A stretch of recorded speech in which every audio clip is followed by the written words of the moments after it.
How's it going, guys? Today we're going to be sitting down to look at some footage with me and Ollie. We're going to be talking a little bit more about repetition and form and just the intent as we're exercising, not just moving our bodies, but really making sure that we're getting out what we really want. So Ollie's going to kick it off talking about what really is a repetition, and we're going to look at 3 different movements in the series, starting off with some bicep curls.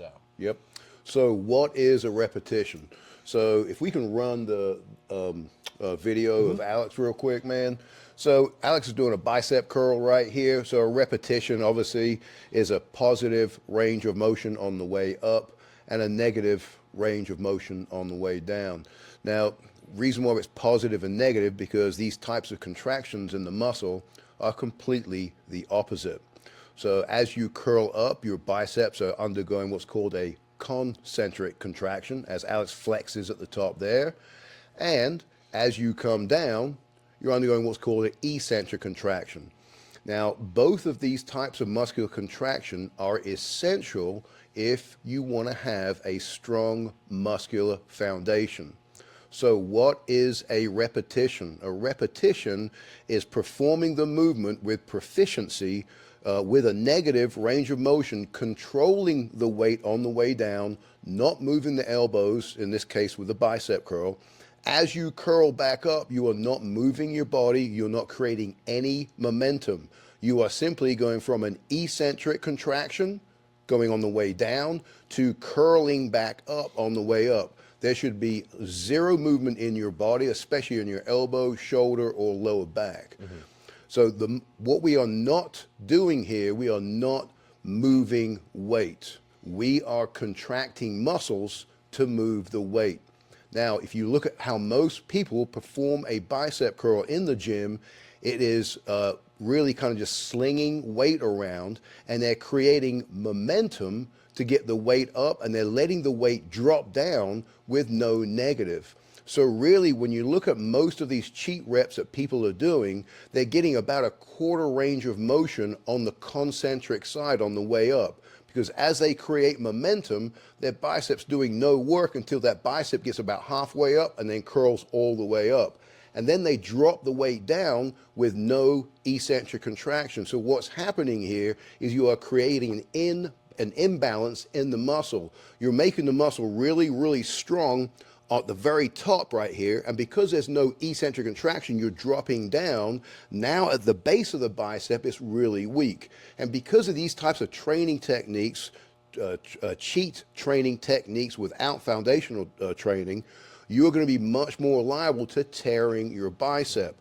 Because now what's happened is you're really strong in that top quarter and you're really, really weak at the very bottom, and you are the one that created this imbalance. And that's why it's so important to perform a repetition properly. Now, what I'm not saying is you can never do any kind of cheat reps. That's not what I'm saying. What I am saying is that you first have to learn how to perform a foundational technique, connecting your mind to your body so that you are contracting your muscle to move the weight rather than creating momentum. Yeah, I think that there's 3 main issues with slinging weight around. So the main thing is that what Ollie hit on is that you're just not targeting the muscle efficiently.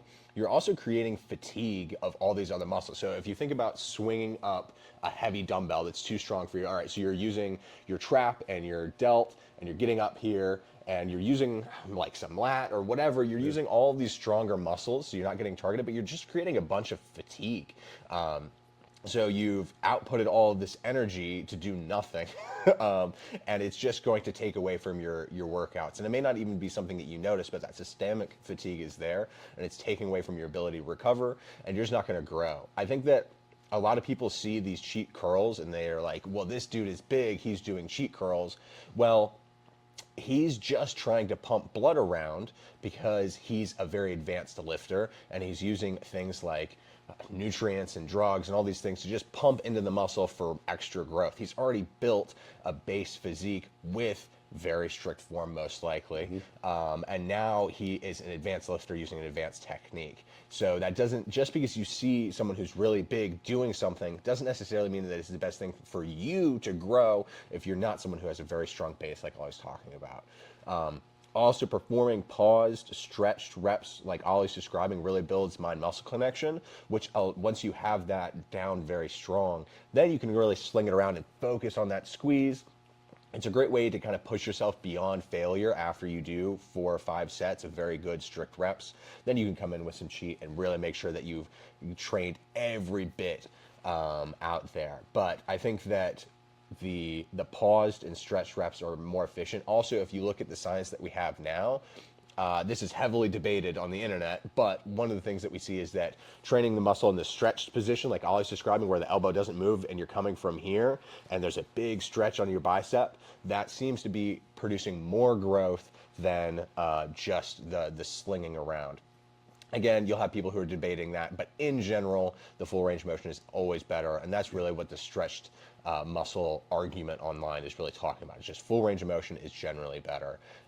There's always an application for different movements, but really clean form like this is going to protect you from getting hurt, get you the most gains, and make sure you're not fatiguing your muscles overall. That's right. It's like Josiah said, man, you've got to really focus on foundational technique first. Once you master that and you become proficient in those movements, then you can go ahead and do some cheat form, especially on your last 2 or 3 reps on a set. Yeah. But you don't start off with cheat reps. And like Joe was just saying, man, you see these guys on the internet, and a lot of this stuff is filtered. It's kind of like, it reminds me of Mike Tyson, right? Uh-huh.